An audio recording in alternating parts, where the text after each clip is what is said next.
신문에 조선일보는 천도 꺼낸 여당 미리 여론조사됐다 이렇게 돼 있네요. 수도 이전 찬성 여론 높자 청와대 보고 부동산 실패 국면 전환 카드로 당정 청의 한 목소리로 수도 이전 위헌 논란에는 법 만들면 된다.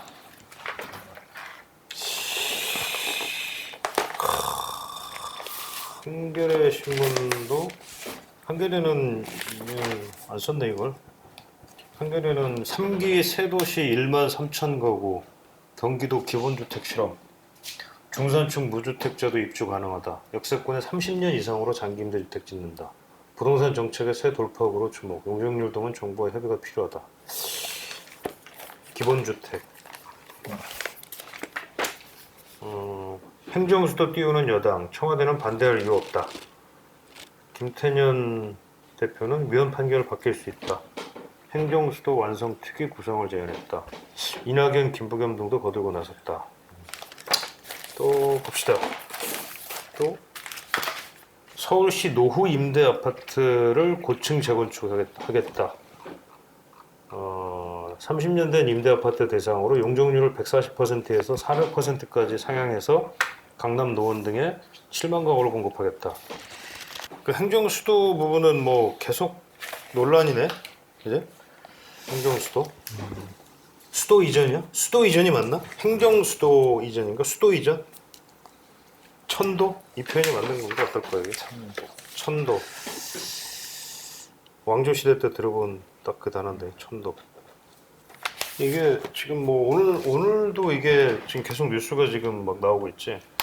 뭐 통합당 정진석 의원 같은 경우도 뭐 아무래도 지역구가 이제 공주니까 영번도 세종시로 당연히 뭐 원래 옛날에도 아마 그랬던 걸로 내 기억을 하거든.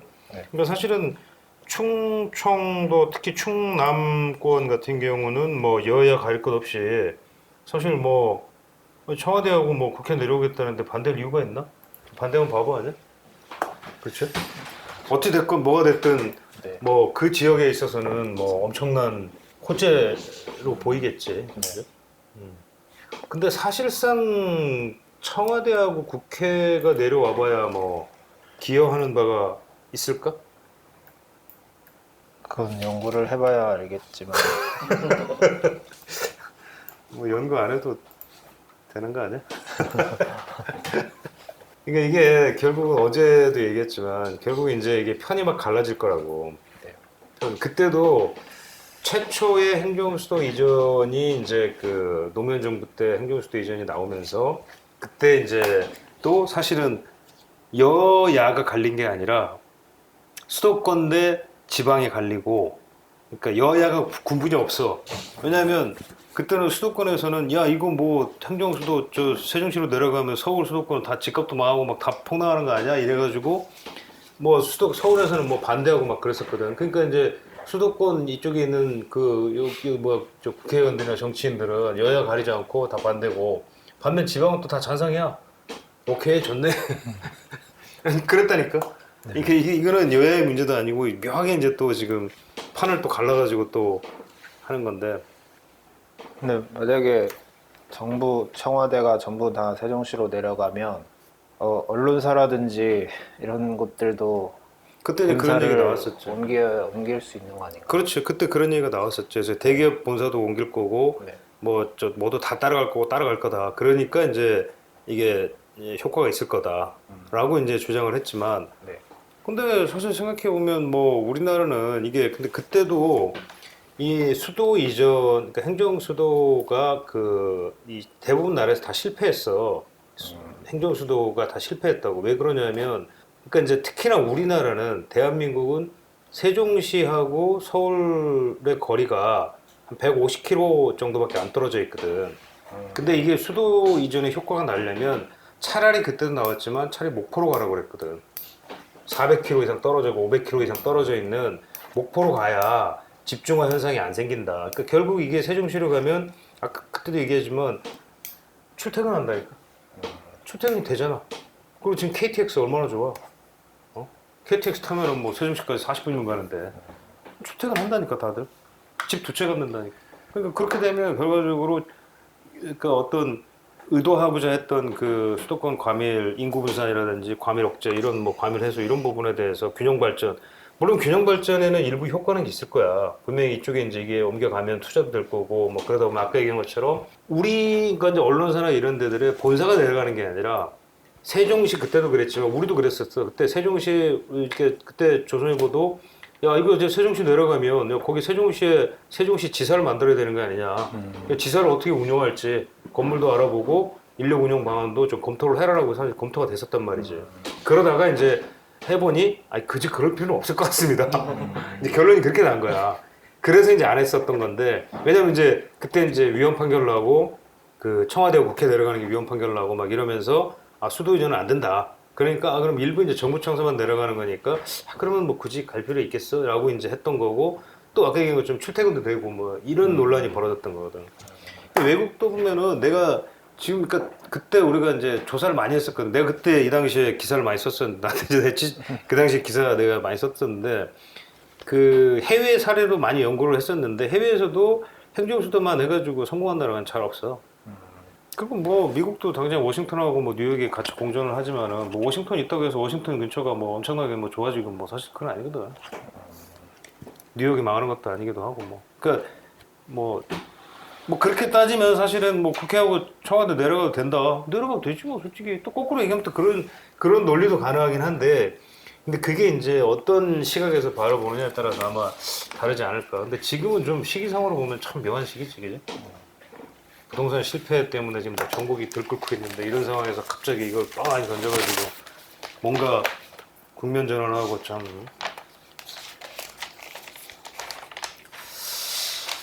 근데 여기 보면 대통령 원내대표 대선 주자까지 군사작전 하듯 수도 이전을 띄웠다. 심지어 정의당도 국면 전환용이 아니길 바란다. 뭐 이런 얘기 나오고. 내내 뭐 계속 오늘도 뭐 그런 얘기들이지. 지금 계속 그 아까 뭐 이런 것 아까 얘기한 뭐 서울 노후 임대 아파트에 대한 고층 재건축. 이거는 뭐 내용이 뭐지 좀 구체적으로? 이거 보면은 좀 지금 서울에 30년 정도 된 임대 아파트들 좀 용적률을 높여서 7만 가구 정도를 추가 공급할 수 있는 그런 7만. 방안으로. 네. 서울에 30년 도래하는 아파트 임대 아파트가 3만 4천 가구 있다고 하네요. 3만 4천. 현재 140% 수준의 용적률을 400%까지 올린다면은 거의 3배를 높일 수 있으니까. 근데 그러면 거기 살고 있는 지금 3만 4천 세대 서민들은 어디로 가? 그래서 이제 그 이주 대책이라든지 이런 계획이 일단은 문제가 되고. 이 사람들 이주 대책이 문제가 아니라 이걸 예를 들어서 400%로 해서 그러면 임대주택을 다시 짓는 건가? 임대도 짓고 일부 공공 뭐 분양도 짓고 하겠지? 임대가 다시 일부 분양 아파트를 짓는다고 합니다. 현실성 있을까? 임대 아파트 많은 데가 지금 되게 보면은 저쪽 상계동 쪽하고 네. 화곡동 네, 뭐 이런 강서구에 강서구 뭐 1만 그렇지. 4천 가구, 노원구에 1만 1천 그렇지. 가구, 강남구에도 6,900 가구 음. 이런 식으로. 송파구 5,700 가구 이렇게 이런 식으로 있다고 합니다. 입지들은 사실 뭐 임대 아파트 같은 경우는 도심에 있으니까 입지만 놓고 볼 때 사실 괜찮지 사실 괜찮긴 한데 아까 얘기한 이주 문제라든지 뭐 이런 것들이 상당히 걸릴 것 같은데 그리고 형평성 문제도 제기되지 않을까? 임대 아파트만 용적률 140에서 400 올려줘. 그럼 재건축 아파트는 뭐야? 우리는 뭐야? 우리는 왜 안 해주는 거야? 뭐 근거가 뭐야 그럼 도대체? 약간 좀 그런 문제들이 좀 걸리지 않을까? 더군다나 400% 용적률이라는 거는 이거는 거의 준주거 지역인데? 주거 지역 일반 뭐 서울에서는 3종 일반 주거 지역 250%밖에 안 주는데, 그죠? 네. 약간 좀 아니 뭐 전혀 얼토당토 안 하는 건 아니겠지만 그렇다고 조금 뭐 현실성이 많지는 않을 것 같은 느낌이 좀 드는데. 이것도 역시 그냥 저 일단 여론을 한번 보겠다 하는 간보기? 흘린 것일 수도 있지 않을까. 그렇지. 근데 국토부가 또 바로 아니라고 안 하는 거 보면은 지금 이제 국토부는 또 어떻게 생각하면 지금 테이블 위에 다 올려놓고 뭐 하겠다고 네. 그랬으니까 이거든 저거든 뭐 다 해보는 거지 뭐 올려놓고 뭐 아니면 이제 아닌 것부터 이제 덜어내겠지 뭐 그러지 않을까? 그렇겠네요. 또 노 아파트 문제, 노 임대 아파트로 공급하자 이런 아이디어 또 나왔고 또 좀 재밌는 게 좀 뭐야 또 테른 골프장 개발한다고 하니까 아. 그때 어제 봤었던 그렇지. 바로 옆이 구리 갈매지고. 갈매동이에요. 집값이 왜 거기 들썩거린다는 거야? 호가를 1억 원 정도 높였다. 지난번은 뭐 그린벨트 나온다 그러니까 그린벨트가 또 뭐 들썩하더니만. 네. 근데 이건 어떨까 진짜? 그 지금 논란이 되는 게 이제 경기도 이재명 지사가 또 한 건 하셨어, 그지? 기본주택. 네. 응? 이거는 어떻게 될까 이게? 내용이 뭐야, 저 한번 이거는 내용이 뭐 어떤 거지? 3기 경기 하남, 과천, 안산 등에 조성이 될 수도권 3기 신도시의 역세권 중심으로 무주택자라면 누구나 30년 이상 거주할 수 있는 주택, 임대주택이네. 누구나. 그러니까 여기서 이제 다른 게 기존의 이제 임대주택, 공공임대 같은 경우는 대부분 다 어떤 자산 기준이라든지 소득 기준이 다 있잖아, 그지? 그런 게 일단 없다는 게 하나 있고. 시세는 뭐 여기 보니까 임대료를 90% 중산 임대료는 중위소득 20% 내에서 뭐 운영을 하겠다. 뭐 이렇게 돼 있네. 근데 이렇게 하려면은 이게 임대료 그 돈이 좀 있어야 될 텐데 자금이 많이 필요할 것 같은데 공공임대 임대료부터도 벌써 시세 대비로 안 받으면은 거기서도 경기주택도시공사가 하는 거구나. 그러니까 이제 경기도가 주택도시공사를 활용을 해서 하는 건 그런 거네. 근데 이게 누구나 들어가서 살 수 있다고 하지만 누구나 들어갈 원하는 수는 사람- 없겠지. 원하는 사람이 다 들어갈 수 있는 만큼 공급을 할 수는 없으니까 어쨌든 그렇지. 뭐 특정인들의 혜택을 주는 그런 정도로 된다면 이렇게 뭐 엄청난 혁명적인 이런 제도까지는 되게 어렵지 않을까 싶은데요, 저는. 그런데 이게 뭐 경기도 기본 주택 기본 뭐 그냥 기본을 갖다가 많이 넣네. 이게 그러면 뭐 사실상 민간임대하고 차이점이 뭐가 있는 거지? 공공임대라는 거는 원래 그 어떤 소득이나 쉽게 말하면 자산이나 나이 제한을 사실 두는 것 때문에 어떻게 보면 저렴한 가격에 임대주택에 그냥 그들은 보호해줘야 되는 어떤 사회 안전망 차원에서 주거 복지 수준에서 사실은 제공을 해주는 건데 지금 이거는 그러면 경기도가 중산층형, 그러니까 중산층도 쉽게 말하면 들어갈 수 네. 있는 임대주택을 짓겠다는 거잖아. 근데 그거를 굳이 경기도가 지어야 될 이유가 있나? 민간에 맡기면 되는 거 아니야? 민간에서 짓게 하면 되잖아. 지금도 짓고 있지만. 근데 이게 임대료가 이 운영비 수준으로 저렴한 수준으로만 받을 거라고 하니까 민간 사업자가 들어갈 수는 없는 거죠. 수익이 날 수 없는 구조고 어. 그래서 경기도가 한다는 것 같은데요. 그럴 거면은 차라리 13,000가구를 분양하는 게 낫지 않나? 그래서 분양 공짜로 나눠주는 것과 뭐가 다른지 그 점을 잘 모르겠습니다. 아니 그럴 거면 차라리 분양해서 그냥 주는 게 낫지. 이거를 임대주택으로 할 이유가 있나? 만약에 그런 식으로 굳이 중산층 무주택자 입주가 가능하게 한다 그러면 그럼 이건 결국 당첨일 거 아니야. 네. 그지? 그러니까 이 얘기는 결과적으로 누구나 그냥 집어넣고 원하는 사람 아무나 집어넣으세요. 그 대신에 당첨이에요. 뭐 이렇게 되겠지. 네. 지금 이 얘기는 그 얘기일 거라고, 그지? 그리고 30년 동안을 안 나가게 한다는 얘기는 그러면 한 번 산 사람이 자기 집처럼 그냥 써버리는 거잖아. 13,000세대 같은 경우는. 지금 이게 옛날에 전세 이게 딱 그 꼴이 날 수도 있거든. 서울시에서 얘기했던 그 전세 장기 전세. 장기 전세 주택. 네. 딱 그 시프트. 네. 그지? 시프트 그때 했던 그 장기 전세 주택이나 마찬가지가 될 거라고. 그때 이것도 결국은 해가지고 장기 전세 주택이 무슨 꼴이 났어? 결국은 돈 있는 사람 오히려 이런 사람들이 다 들어가지고 당첨돼가지고 들어가가지고 이 사람들이 뭐 지금도 아직도 사는 사람 많아. 네. 10년 막 넘게 막 나오지가 않아. 시장에 임대주택이 풀리지가 않는다고. 그럼 이런 거는 뭐하러 이걸 할 이유가. 그래서 엄청나게 그때 비난 많이 받았었거든. 이거 시프트라는 거. 그러니까 결국은 이걸 어거지로 할 필요는 없는 거고 이것도 자칫 그런 쪽 말은 뭐 그럴듯해 보이는데 이게 자칫 잘못 운영했다가는 시프트 제2의 시프트 꼴이 날 가능성이 높을 것 같아. 그지? 네. 세금을 들여서 그렇지. 일부 세금을 당첨된 사람한테만 혜택을 주는 것이 주거 안정과 어떻게 관련이 있느냐. 전혀 그 등식이 성립이 안 되지. 그럴 바에는 아까 얘기한 것처럼 차라리 정말 좀 지금의 공공임대처럼 뭐 없는 사람들, 오갈 데 네. 없는 사람들 차라리 진짜 자기 힘으로 안 되는 사람들을 보호해주고 주거 복지 사원에서 지원해 주는 게 맞는 거지. 이거는 조금 인기 영화인 것 같다는 느낌도 들지 않나? 나만의 생각이네. 네, 그런 생각이 듭니다.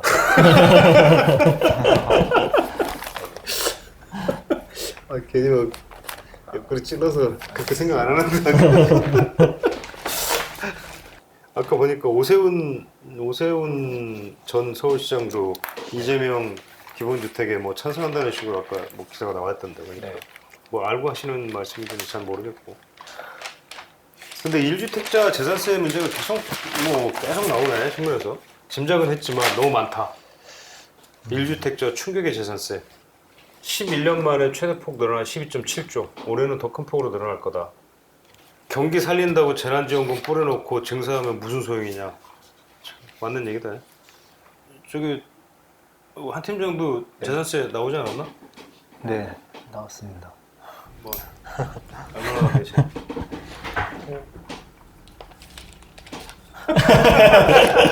공개하기 좀 곤란한. 공개하기 곤란하지만 여기에 매우 공감하나? 증세, 충격의 재산세, 1주택자 충격의 재산세. 화가 나나 어떻게? 그래서 저는 1주택자로서 그렇게 뭐 억울한 것도 없고 뭐 좋을 것도 없고 사실 집값이 오른다 한들 그렇지. 네. 그러니까 1주택자들은 그런 거 아니야? 결과적으로 뭐 집값이 오른들 내가 뭐 팔아야 뭐 되는 건데 뭐 내가 사는 동안에는 뭐 사업하는 사람들은 좋겠지. 뭐 혹시라도 대출을 좀 더 받을 수 있으니까 담보 가치가 올라가니까 그런 거 외에 솔직히 뭐 1주택자가 세금만 더 내고 뭐 네. 좋을 게 사실 하나도 없죠 어떻게 보면. 이렇게 또 뭐 어떤 것들이 있습니까? 은평구 수색 증산 뉴타운에서 음. 곧 분양을 좀 2개 단지가 할 건가 보더라고요. 아 맞아 여기 분양 앞두고 있지. 수색 그게 아마 육구역과 GS 건설에서 뭐 하든가 막 그러지 않나? 네, GS. 수색 7구역인가 뭐 구역이지? 수색 6구역과 뭐 13구역? 13구역이 허그로부터 분양가를 최근에 받았는데 주택도시보증공사 네, 허그. 주택도시보증공사 3.3제곱미터당 1,970만 원으로 청해 주셨더라고요. 허그 분들께서. 네, 분양가를 결정을 해주셨지 참 네. 그분들이. 결정을 요즘- 해주셨는데 요즘은 그분들이 다 결정해 주시니까 뭐. 이게 2018년 분양한 수색 9구역의 분양가가 맞춘 건데 음. 그 여기는 이제 DMC역 바로 옆에 있는 단지들이거든요. 네. 고양 덕은지구에서 아 그렇지 덕은지구. 이름만 DMC를 갖다 쓴 덕은지 고양시 아파트가 분양가가 저번에 고분양 논란이 났었던 아뭐 DMC 그래. 리버풀의 자이 이런 단지 같은 경우 2,500. 2,630만 원. 음. 그 옆에 DMC 리버시티 자이드 2,583만 원. 그렇게 나왔었는데 진짜 DMC에 있는 수색에서는 진짜 DMC? 이거는 약간 짝퉁 DMC고. 1,970만 원에 분양을 해야 한다. 야, 이 골 때리네. 근데 이제 DMC 리버풀의 자이라든지 덕은지구의 이 아파트들이 사실은 그 무서운 분양가 상한제가 적용돼서 나온 아파트들인데도 아, 분양가 상한제를 받은 거야? 네. 어. 그런데도 원가를 따지니까 2,630만 원으로 책정이 됐었다. 그러니까 이제 1970이라는 거는 원가도 안 되는 거네. 이 원가라는 걸 뭘로 따지냐에 따라 다르겠지만 이 재개발이니까 취득 원가보다는 비싸게 그렇지. 높겠지만 만약에 그 땅을 사서 한다고 한다면 그 가격을 할 수 없는 가격이라는 뜻 아니겠습니까? 그치. 이거는 조합원들이 네. 자기 땅을 내놓고 하는 사업이기 때문에 1970에도 할 수는 있는 거지만 네. 아까 지금 얘기처럼 땅을 어떤 시행사가 사가지고 일반 분양 아파트를 분양을 한다면 저 가격은 불가능한 가격인 거죠. 이제 왜냐하면 이제 분양가 상한제에서 2,600만 원이 그렇지. 나왔으니까요. 덕은지구가. 그렇죠. 현재 그 1,970만 원이면은 전용 84제곱미터 기준으로 34평 기준으로 7억 원 초반의 분양가가 나오는데 이거면 무조건 사야 되는 거 아니야? 그 인근에 있는 DMC 롯데캐슬 더 포스트 아파트의 경우가 12억 원까지 와, 그럼 실거래가 거의 뭐 된다고. 반값 정도, 반값 조금 넘는 수준이네. 40%. 5억 원. 와, 그러면 무조건 이건 해야 되겠네. 그 엊그제 보니까 저 오늘 그 뭐지? 그 어제 얘기했던 롯데 뭐 노원의 네. 롯데 캐슬 시그니처하고 그죠? 그것도 결국은 뭐 예상했던 대로 뭐 가격이 싸니까 그런 거 엄청 몰렸잖아, 그죠? 네. 노원에도 25,000명 정도 접수를 했다 그러고 개포주공 일단 이제 DH 퍼스티어 아이파크도 25,000원. 예, 25,000명. 둘 다 25,000명대로 각각 신청을 해서. 근데 보니까 노원 같은 경우에는 이게 분양가가 다 이제 평당 1,950만 원 그렇지. 이 정도니까 분양가가 싸다 보니까 저희 예상했던 대로 실제로 실수요자 실수요자들 중심으로? 30대라든지 그런 분들이 많이 청약을 한 것 같고 DH 퍼스티어 아이파크 같은 경우에 이 경쟁률을 좀 분석해 보니까 여기가 추첨제 물량이 100 몇 가구, 125가구 정도 맞아. 그 정도. 가점제가 있고 추첨제가 있는데 네. 이게 대형 평수 네. 초과는 대형이지. 그러니까 네. 그거는 추첨제지. 이게 예, 반이. 추첨제 가점 50 추첨 이렇게 50? 해서 이제 뽑는데 이제 전용 100제곱미터 이상의 평형대들인데 여기서 112제곱미터가 155대 1이 나왔더라고요. 이게 가장 높았고 그리고 나머지 뭐 100제곱미터 넘는 것들도 뭐 70대 1, 60대 1 뭐 이 정도 수준에 이게 높았고 59제곱미터 같은 경우에는 분양 물량이 500가구가 넘어가지고 여기는 조금 낮게 나왔던 것 같아요. 예상보다는 한 30대 1 이 정도로 나왔는데 근데 어쨌든 개포주공 같은 경우 DH 퍼스티어 아이파크도 분양가가 시세에 비해 너무 저렴하다 보니까 대출이 좀 제한되는 부분이 있어도 많은 사람들이 청약을 저렴하지만 평당 5천인데 4,600 얼마인가 그렇잖아, 그죠? 4,750만 원 1평당. 24평이 한 13억 되는 건데 그래도 이렇게 사람들이 몰리는구나. 그러니까 이 청약 두고 최근에 또 얘기가 나오는 게 김현미 장관이 불로소득 환수하겠다 얘기를 했었잖아요. 이게 정부나 국토부가 이 로또 분양을 계속해서 양산을 해서 불로소득을 만들어주고 있는데 이거에 대한 좀 개선이 필요하다 이런 얘기도 계속해서 나오고 있는데 환수를 하시겠다니까 뭐 양도세 폭탄 때리고 뭐 분양가에도 양도세 물리고 뭐 근데 어차피 1가구 1주택이면 또 양도세 막 적게 나올 테니까. 실제로 그 로원 롯데캐슬 시그니처 같은 경우에도 여기가 입지가 좀 당고개역 4호선 끝에 있다 보니까 수색으로 막 수색이 이제 곧 분양을 하니까 저렴하게 지금 예, 수색 지금 수색 뉴타운 거기서 분양 물량이 좀 많이 나오니까 세개 구역에서 이렇게 나오니까 이쪽에 청약을 하자 거기도 분양가가 낮다 뭐 이런 얘기들이 좀 있었거든요. 그런데도 뭐 경쟁률이 이 정도 나올 예. 정도니까. 어찌됐건 지금 실수요자들의 내 집 마련 뭐 열기라고 해야 될지 이런 것들이 왜냐면 사실 장기적으로 봤을 때 뭐 계속 뭐 비슷한 얘기들이 반복은 되지만 딱히 집값이 서울의 집값이 더 안 오를 만한 어떤 시그널 내지는 어떤 이런 것들이 지금 정책이 잘 안 보이는 상황이다 보니까 뭐 특히나 이제 오늘 아까 보니까 상반기 주택 거래 주택 매매물 아까 그 통계가 나왔던데 거의 뭐 사상 최대로 많이 늘었다는 거 아니야 지금? 사상 최대였던 거. 상반기 기준으로 했을 때 전국 매매 거래량이 62만 62만 건. 이게 작년과 비교하면은 두 배로 늘어난 거고. 두 배? 네, 작년에 31만 건이었거든요. 2006년부터 이 통계를 집계한 이후로 가장 많았. 2006년, 그러니까 15년, 14년 만인가? 14년 만에 최대네. 사상 최대네. 2015년에 61만 가구가 거래가 거래된 됐었고. 적이 있었고 계속 줄어들다가 올해 확 늘어났어요. 서울은 좀 어떤가? 서울이 8만 9천 건 정도인데 음. 이 역시 지난해보다 2배 정도 두 배? 늘어났어요. 거래량 증가가 수도권에 집중돼 있다고 통계가 나왔는데 수도권 매매 거래 증가율이 지방 증가율보다 크게 앞섰는데 훨씬 앞서. 예. 얼마 정도나? 수도권 매매 거래 증가율은 138.4%이고 지방 증가율은 64%라서 두 배. 까버리네. 예, 두 배. 이거 실제로 뭐 현실이 그랬잖아. 뭐 서울 수도권 집값이 막 계속 폭등하면서 사실은 뭐 그러니까 실거래가 동반이 됐다는 얘기거든. 그러니까 이거는 이게 실제 가격인 거야. 그러니까 뭐 부인할 수 없는 현실이거든 이게.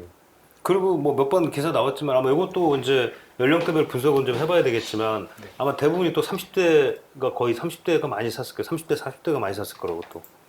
그런 불을 보듯 뻔해요. 분석을 해보면 뻔할 거라고. 그러니까 이런 상황이니까 이게 뭐 그런 거래량에서도 결국 뒷받침이 되는 거라서. 그러니까 지금 그러니까 시장에 뭐 그러니까 공급이 늘어난다. 장기적으로 주택 공급이 원활하게 돌아갈 것이다라는 메시지를 주지 않는다면은 지금 이런 현상이 쉽게 가라앉지는 않을 거라는 거야. 왜냐하면 뭐 계속 뭐 얘기했지만 뭐 시중의 유동성이 여전히 많은 상태에다가 그러니까 금리가 낮지 유동성이라는 표현보다는 금리가 낮으니까 집을 사는 데 대한 부담이 사실 장박이 좀 많이 좀 완화가 돼 있는 상태란 말이지 사실. 그러니까 집을 사고는 싶은 사람 그 뭐 또 하나 문제는 뭐 계속 그런 거지만 집값이 오른다라고 자꾸 생각하면 지금 사는 게 서울 집값은 지금이 제일 싸다는 거 아니야? 어? 언제 구간에 서울 집값은 지금이 제일 싸다. 그 틀린 말이 아닌 거거든. 틀린 말이 아니야. 왜냐면 장기적으로 보면은 100년, 200년 단위로 보면은 옛날 그 건대 신규영 교수가 그 분석한 자기 분석을 해봤더니만 100년을 기점으로 보면 전 세계적으로도 다 집값은 우상향이라는 거야. 중간에 약간씩 오르막 내리막은 있지만 100년의 단위로 장기로 보면은 결국 집값은 우상향한다. 그러면 우리만 그런 게 아니다. 전 세계적으로 다 마찬가지다 이거거든. 그러니까 그러면 그거에 대한 어떤 대응이 있어야 되는 거고 그때도 얘기했지만 자꾸 뭐 서울에 무슨 뭐 신축 주택이나 이런 게 약간 뭐 새 아파트가 없는 거 아니야. 다 새 아파트 살고 싶고. 어? 그러니까 이제 그간의 그런 것들에 대한 어떤 숫자에만 매몰됐던 측면도 있을 거야. 분명히 이제 정부 정책을 담당하는 뭐 공무원들 입장에서도 숫자에만 매몰돼 있다 보니까 숫자상으로는 주택 보급률이 지금 100% 넘었지. 그렇죠. 100% 넘었어. 서울이 98인가 뭐 99인가 그렇고 전국은 지금 100이 넘었거든. 근데 이제 보급률은 뭐 110% 정도가 돼야지만이 실제로 좀 부족하지 않다라는 뭐 그렇게 얘기는 하는데 근데 어찌됐건 그 숫자만 자꾸 이제 주장하는 거지. 그리고 숫자 몇만 가고 얘기하지만 현실은 그렇지 않잖아. 그죠? 자기들이 뭐 집을 나가서 사봤어 그러면 시장에서 왜 그럼 이렇게 거래가 되는지에 대해서 그 분석이나 해봤어? 그거 다 투기꾼이래? 진짜 나 그럼 60 몇만 건 한 건 다 투기인가 그럼 이 사람들은? 그건 아닐 거 아니야. 그죠? 제가 봤을 때는 이게 각종 부동산 정책이 나오고 있는 데다가 내년에 이제 공급 물량이 사실 서울만 해도 절반가량 줄어든다라는 이런 불안감이 또 커지고 있고 결국에는 가격이 수요와 공급의 문제인데 수요는 계속해서 많은데 내년에 이제 예정된 물량이 없다 보니까 그렇죠. 그리고 최근에 한 달 사이만 봐도 한 보름가량 사이만 봐도 이 정부에서 정확한 공급에 대한 시그널이 확고하게 이게 나오는 게 없다 보니까 결국에서 뭐 현장에서 뭐 얘기 들어봐도 지금 한 달 전보다 가격이 갑자기 많이 올랐는데 이 가격에 사야 되냐 이런 문의하는 사람들이 엄청 많다고 그러더라고요.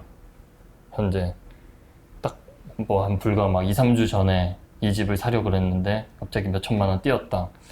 사도 될까요? 이런 질문을 하는 사람들이 정말 많은데 그게 통계로 나온 것이 아닐까. 이거 일리 있는 얘기네. 네. 그게 시장의 현실이겠지 뭐 그리고 시장의 현실일 거야. 맞는 말이야. 아이고 그래요. 뭐 또 이 와중에 또 뭐 이제 이게 정치로 비화되면서 참. 근데 오늘 아까 정치인들 얘기를 막 찾아보니까 오늘도 추미애 장관은 또 뭐 법무부 통해서 검찰이 투기 세력을 발본색원하라고 지금 또 말씀을 하셨더라고 또. 법무부에 산적한 현안들이 많이 있지 않나요? 이 사람이 지금 부동산 지금 투기꾼들 잡는데 지금 그 어디 있어 지금 다 총 넣어내야지 지금 총 넣어내.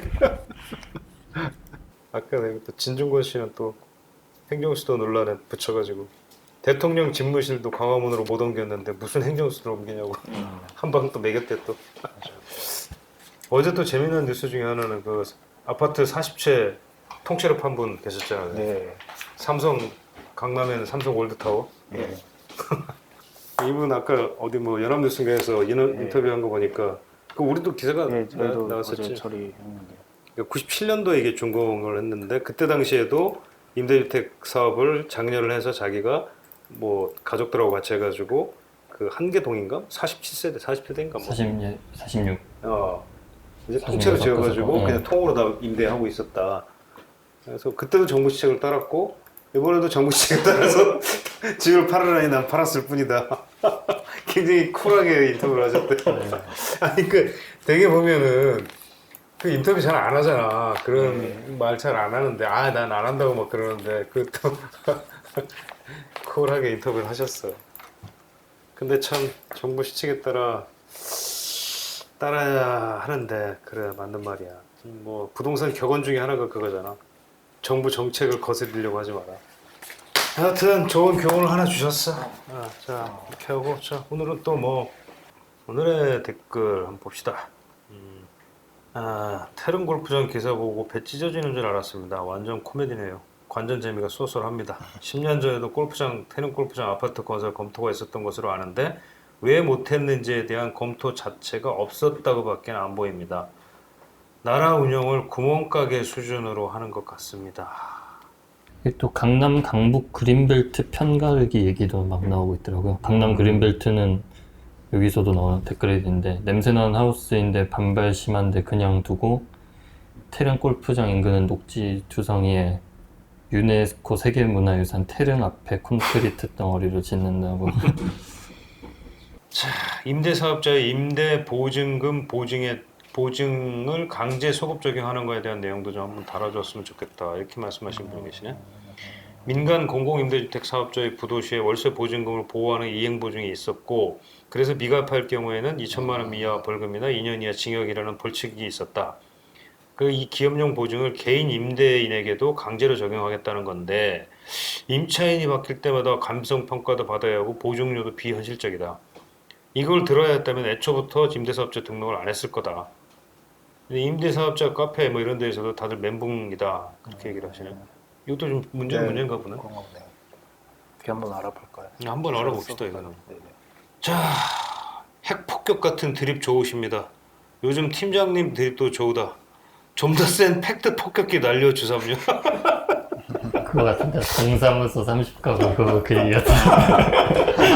이거 영끌 영어까지 끌어모아서 요즘 기자들 문바가 많아서 신뢰 안 하는데 세 분 완전 팩트 체크하실 때 믿음 갑니다. 항상 응원합니다. 감사합니다. 자, 태릉 골프장 이게 뭐 데스크 몰카 한번 해달라는 데스크 몰카 해주세요. 알겠습니다. 특별하게 한번 몰카도 한번 당하는 쪽으로. 오케이, 자 오늘 여기까지 합시다. 수고했습니다.